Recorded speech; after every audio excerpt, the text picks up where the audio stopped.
For this video, we're going to be looking at how to resize tables as well as how to remove a table from an Excel spreadsheet.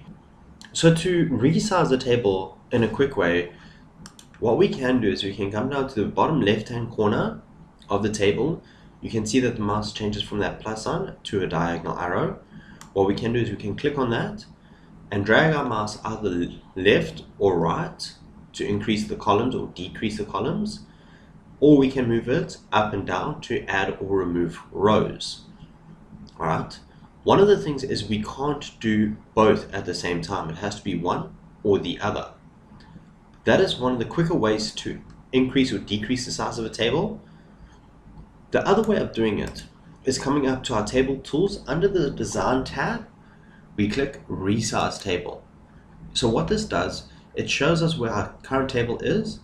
If we want, we can now start at our top and move to where we want it. And this allows us to move both left and right simultaneously. Once we are happy with it, so let us move to the ranges of A1 through to J18.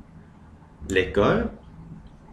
The headers must remain in the same row, which we've done, and we click OK. There we go. Our table has been increased both the rows as well as the columns.